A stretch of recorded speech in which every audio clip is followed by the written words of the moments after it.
Hello friends, welcome back to my channel. இன்றைக்கி நம்ம கிச்சனில் பார்க்க போகிறது 2 விதமான சைடிஷ் ரெசிபி தான் பார்க்க போகிறோம். இட்லி தோசைக்கெலாம் தொட்டு சாப்பிட மாதிரி மதுரை ஸ்பெஷல் தண்ணி சட்னி எப்படி செய்கிறது நம்ம இன்றைக்கி பார்க்கலாம். இதில் நம்ம தேங்காய் எதுவுமே சேர்க்க போகிறதில்ல, ஆனால் டேஸ்ட்டு ரொம்ப சூப்பராக இருக்கும். இட்லி தோசைக்கெலாம் சாப்பிட்றதுக்கு ரொம்ப நல்லாயிருக்கும். கூடவே நம்ம இட்லி பொடி எப்படி செய்கிறதுன்னு பார்க்கலாம். நம்ம இட்லி பொடி எப்பவுமே கடையில் தான் வாங்குவோம், ஆனால் அதை விட ஆரோக்கியமாக வீட்டில் எப்படி செய்கிறதுன்னு நம்ம பார்க்கலாம். அதோட டேஸ்ட்டும் ரொம்ப சூப்பராக இருக்கும். கண்டிப்பாக இந்த 2 ரெசிபியும் நீங்கள் ட்ரை பண்ணி பாருங்கள். வீடியோக்குள்ளே போகிறதுக்கு முன்னாடி என்னோடய சேனலை சப்ஸ்கிரைப் பண்ணாதவங்க மறக்காமல் சப்ஸ்கிரைப் பண்ணிக்கோங்க. பக்கத்தில் இருக்க ஆல்ட்ரு ஆப்ஷனை கிளிக் பண்ணிக்கோங்க. அப்போ தான் நான் போடுற வீடியோ உங்களுக்கு நோட்டிஃபிகேஷனில் வரும்.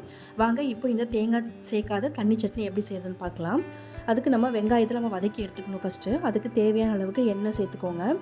இது 3லேருந்து 4 ஸ்பூன் அளவுக்கு சேர்த்துக்கோங்க. இதுக்கு தேங்காய் எண்ணெய் சேர்த்தாலும் ரொம்ப நல்லாயிருக்கும்.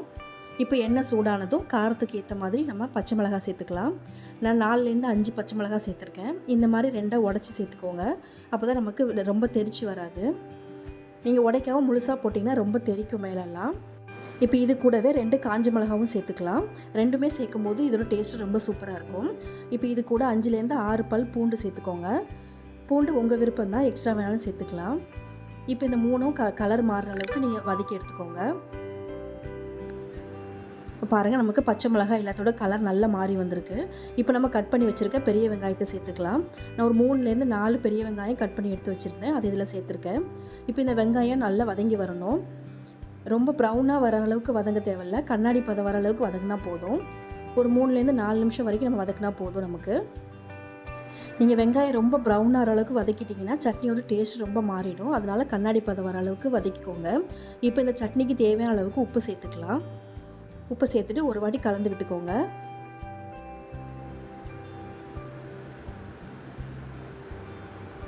இப்போ பாருங்கள், ஒரு 3லேருந்து 4 நிமிஷத்தில் இந்த அளவுக்கு நமக்கு வதங்கி வந்திருக்கு. இந்த அளவுக்கு நமக்கு வதங்கினா போதும். இப்போ இது கூட தேவையான அளவுக்கு பொட்டுக்கடலை சேர்த்துக்கலாம். நான் இன்றைக்கி 1 கப் அளவுக்கு பொட்டுக்கடலை சேர்த்துருக்கேன். இது 125 கிராம் உள்ள கப் அளவு. நீங்கள் ரொம்பவும் சேர்க்க வேண்டாம், இந்த அளவுக்கு சேர்த்தாலே உங்களுக்கு கரெக்டாக இருக்கும். இப்போ நான் கடலை சேர்த்தோடனே அடுப்பை ஆஃப் பண்ணிட்டேன். வெங்காயத்தோட சூட்லேயே அது நல்லா வதங்கி வந்துடும் நமக்கு. இப்போ பாருங்கள், இந்த அளவுக்கு நல்லா எல்லாமே வதங்கிடுச்சு. இப்போ இதை நம்ம ஒரு மிக்ஸி ஜாருக்கு மாற்றிட்டு நம்ம அரைச்சி எடுத்துக்கலாம். இதை ரொம்ப நைஸாக அரைக்காதீங்க, லைட்டாக கொஞ்சம் குறகுறப்பாக இருக்கிற மாதிரி அரைச்சிக்கோங்க. பாருங்கள், இந்த அளவுக்கு நம்ம அரைச்சி எடுத்தாச்சு. இப்போ இதுக்கு ஒரு தாளிப்பு ரெடி பண்ணிடலாம். கடாயில் தேவையான அளவுக்கு எண்ணெய் ஊற்றிக்கோங்க. இப்போ இந்த எண்ணெய் சூடானதும் 1 ஸ்பூன் அளவுக்கு கடுகு சேர்த்துக்கோங்க. இப்போ இந்த கடுகு நல்லா பொரிஞ்சு வரட்டும். கடுகு நல்லா பொரிஞ்சு வந்ததுக்கப்புறமா 1 ஸ்பூன் அளவுக்கு உளுந்து சேர்த்துக்கோங்க. இந்த உளுந்து கடுகு நமக்கு ரெண்டுமே நல்லா பொரிஞ்சு வரணும். அப்போ தான் நமக்கு டேஸ்ட் நல்லாயிருக்கும். பச்சையாக இருந்ததுன்னா நமக்கு நல்லா இருக்காது. சிம்லேயே வச்சு நல்லா ஃப்ரை பண்ணிக்கோங்க. இப்போ உளுந்து நல்லா ப்ரௌன் ஆகி மாறினதுக்கப்புறமா நம்ம கட் பண்ணி வச்சுருக்க சின்ன வெங்காயத்தை இதில் சேர்த்துக்கலாம். இது தாளிப்புக்கு கண்டிப்பாக சின்ன வெங்காயம் தான் சேர்க்கணும். இதோட ஃப்ளேவர் ரொம்ப நல்லாயிருக்கும். கூடவே 2 காஞ்ச மிளகாய் சேர்த்துக்கோங்க. இப்போ இது வதங்கும் போதே கூட கொஞ்சமாக கருவேப்பிலை சேர்த்துக்கலாம். சேர்த்துட்டு இது எல்லாத்தையும் நல்லா ஃப்ரை பண்ணி எடுத்துக்கோங்க. இப்போ இது கூட வாசனைக்காக 1/2 ஸ்பூன் அளவுக்கு பெருங்காயத்தூள் சேர்த்துக்கோங்க. சேர்த்துட்டு இப்போ இந்த வெங்காயம் நல்லா ப்ரௌன் ஆகிற அளவுக்கு ஃப்ரை பண்ணிக்கலாம். நமக்கு இந்த சின்ன வெங்காயம் நல்லா வதங்கி வரும்போது தான் நமக்கு டேஸ்ட் நல்லாயிருக்கும். சட்னியோடு சேர்த்து சாப்பிடும்போது இந்த சின்ன வெங்காயத்தோட ஃப்ளேவர் ரொம்ப நல்லாயிருக்கும்.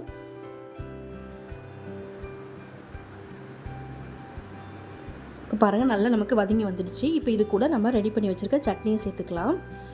சட்னி உங்களுக்கு எந்த அளவுக்கு தண்ணியாக வேணுமோ அந்த அளவுக்கு தண்ணி சேர்த்து கரைச்சி எடுத்துக்கோங்க. நான் இந்த அளவுக்கு தண்ணி ஊற்றிருக்கேன். இப்போ இதை நம்ம சேர்த்துட்டு நல்லா கலந்து விட்டுடலாம்.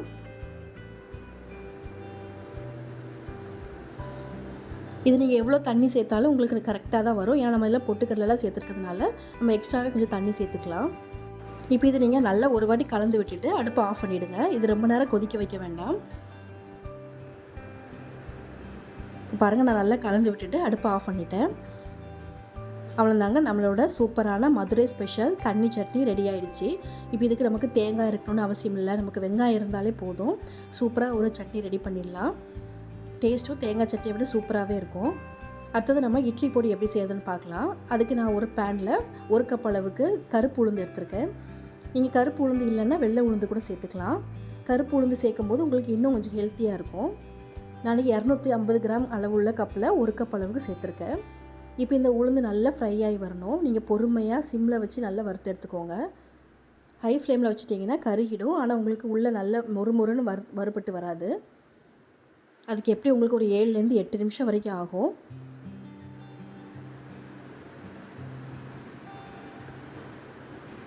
இப்போ பாருங்கள் நல்லா வறுபட்டு வந்துடுச்சு. இப்போ இதை எடுத்து ஒரு தட்டில் மாற்றிக்கலாம்.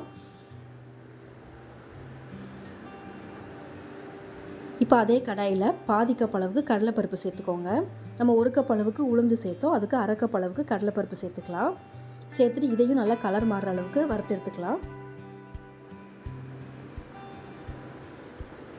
நல்லா அடுப்பு சிம்மில் வச்சுட்டு தான் நீங்கள் வறுக்கணும். எவ்வளோக்குள்ள நம்ம பொறுமையாக வறுத்து எடுக்கிறோமோ அந்தளவுக்கு டேஸ்ட் நமக்கு நல்லாயிருக்கும்.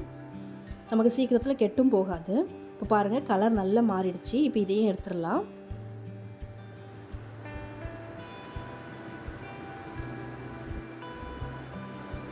இப்போ இது கூட 1/4 கப் அளவுக்கு வெள்ளை எள்ளு எடுத்துக்கலாம். உங்கள்கிட்ட கருப்பு எள்ளு இருந்ததுன்னா அதையும் சேர்த்துக்கலாம்.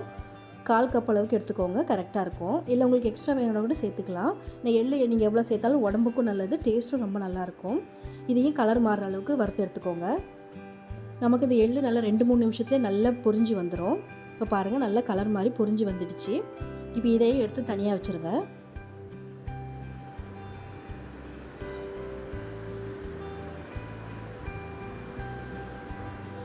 இப்போ நம்ம இதில் தேவையான அளவுக்கு கருவேப்பிலை சேர்த்துக்கலாம். நான் 2 கொத்து அளவுக்கு நல்லா கருவேப்பிலை சேர்த்துக்கிட்டேன். இந்த கருவேப்பிலையோட ஃப்ளேவர் பொடிக்கு ரொம்ப நல்லா இருக்குங்க. கண்டிப்பாக இதை ஸ்கிப் பண்ணிடாதீங்க, கண்டிப்பாக சேர்த்துக்கோங்க. இப்போ இது நல்லா பொரிஞ்சு வரணும், அந்தளவுக்கு நம்ம வறுத்து எடுத்துக்கணும். நல்லா கையில் நீங்கள் எடுத்து பார்த்தீங்கன்னா நல்லா மொறுமொறுன்னு வரணும், அந்தளவுக்கு ஃப்ரை பண்ணிக்கணும். இப்போ பாருங்கள் இந்தளவுக்கு நமக்கு வறுபட்டு வந்திருக்கு. இன்னும் கொஞ்சம் வறுத்துக்கலாம்.